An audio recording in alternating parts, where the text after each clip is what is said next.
Every Ugandan, whether employed or not, needs a guarantee for some form of social protection across their life cycle. The need for social protection is driven by the fact that irrespective of socioeconomic status, all people are faced with various risks and vulnerabilities which could render them unable to meet their basic needs such as food, clothing, housing, healthcare, and education.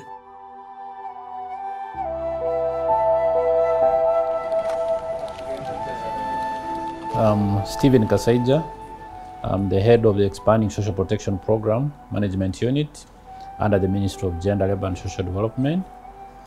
And this program has been in existence since 2010. That's almost 12 years now. And it was started with the aim of trying to address risks and vulnerabilities and shocks which affect our vulnerable populations. Of course, vulnerable populations are many, include children, vulnerable children. You look at older persons, persons with disability, all those are vulnerable groups. So social protection as a concept stands for addressing risks and vulnerabilities.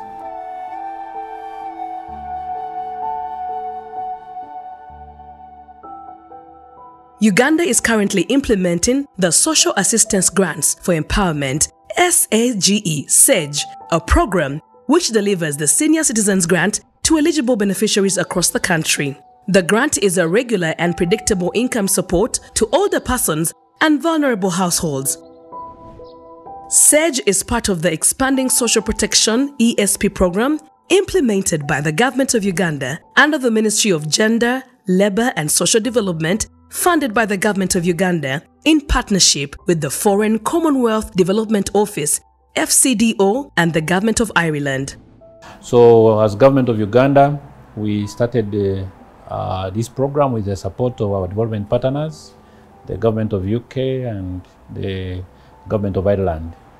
So we started with a 5-year program which was designed to try and test different modalities of social protection.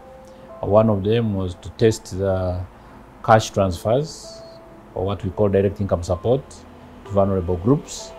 And that's how SAGE, Social Assistance Grants for Empowerment, was designed. Under that, we had to start with the 2 types of grants. One to senior citizens, that's we call it the Senior Citizen Grant. And then we also had what we call the Vulnerable Household Grant. So we tested those in the first 5 years, but when we evaluated, we found that the Senior Citizen Grant was clear, understandable in the community, whereas the Vulnerable Household Grant was having some challenges in terms of selecting the households, who should be in and who should not be in. So we decided that let us go with one. Since we were still piloting, we kept the Senior Citizen Grant.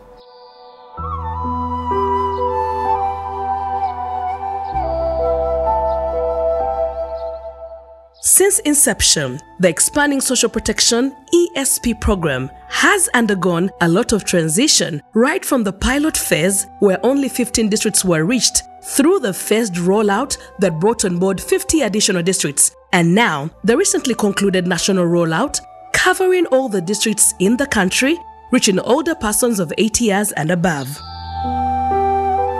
Yeah, the Senior Citizen Grant, when we started, we did only first a pilot of 15 districts, and those were in all the regions of Uganda, 1-2 districts per region.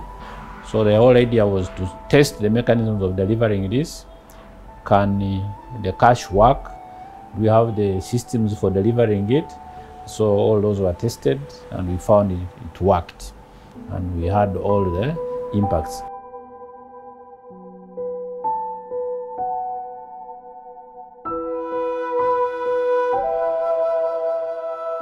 The transition translated into an expanded geographical scope, increased number of beneficiaries to be reached, and served in change of payment service provider PSP, among other changes.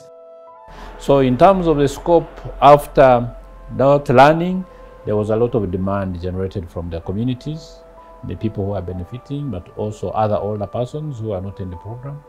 The rights-based organizations like Human Rights Commission, Equal Opportunities Commission, civil society organizations all joined in to say this is a good service which should be extended to older people. So because of that demand, government agreed that after the 5 years, we should roll out this program. So we moved on and added another 50 districts. So a decision was made that now to move everywhere in the country, we needed to determine a manageable number. So that's when we agreed that now let us take, instead of saying the oldest 100 per sub-county, let us get a cut-off age. That's how we came to 80 years and above. One of the major institutional changes to support the scale-up of the Senior Citizens Grant under ESP2 is the shift of SEG technical support from district administrative units to regional program technical support units, and the appointment of a community development officer in each district as the focal person in charge of SEG SAGE. This adjustment made the national rollout more efficient, affordable, and sustainable. I'm Constance Tujiramasiko, a community development officer for Southern Division in Kabale Municipality, Kabale District. We do mobilization. Let's say if the ministry has some program to do with the old people, it's me to mobilize those individuals. Let's say if they want to enroll new entrants, it's the CDO to mobilize together with the ward agents. The Senior Citizens Grant has had an enormous impact on the lives of the beneficiaries and their households. Livelihoods are changing because of the income security that people have received. People have invested in livestock, farming, and other projects, pointing to better nutrition, access to health and education, improved savings, investments, and productivity, among other benefits. The benefits actually, when it first came, because we were receiving, they told us we were receiving the first bunch of money, we received 25. These 25, we really were grateful because for us to get the money, this 25 by then was very, it was good money. So I could buy, a kilo of sugar. I could get at least even call my friends to share. I think today we have got something, call some kwete. So, and then we can also get some meat by that time.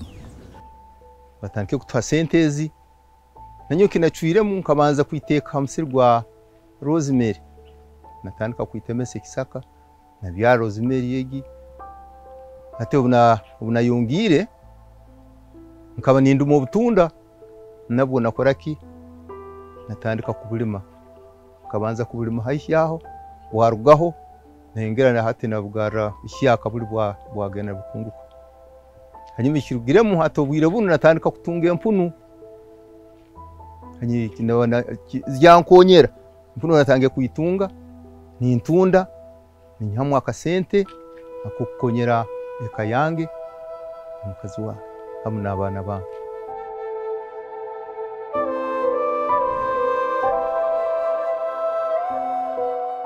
Sente ze nakafuna ndoza gire emitwalo nga 6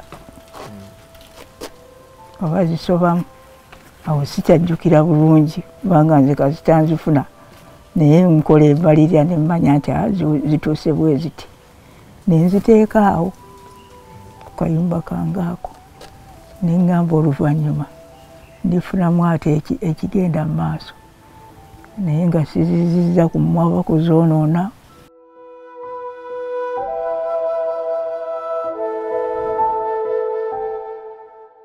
Neyanze okusoka neyanzirye omusaba nakasoka kasoka okutuwa yatwala mutwalo 15 ninjake 5 10 ningula kabuli tena ila natwe mutwalo 10 akona bana nabizizu nokulya kwako ningula kintu natwiya ka 2 ako ningula moteto mbuli tete natwe 15 tete ningula makabuli nkato omusajja olatwala buyame kufiirukira bizibu tuli nabyo tuli n'abaana basomi nzo tumulani n'abaana basoma eyivude bakobera abaana tumwamushiyoma asomera bugazi nenga nakabula kanda kasokolo ku byalwa natundire ninyirukira omwana kale nze nkola atundyaku ninkozera indyaku indeka akabula.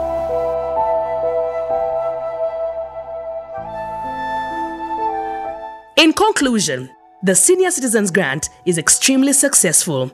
It established systems for delivering the income support grants and generated evidence on its impact, administrative feasibility, and long-term sustainability, and above all, it has provided income security through regular and reliable transfers of money to vulnerable and excluded individuals of the community.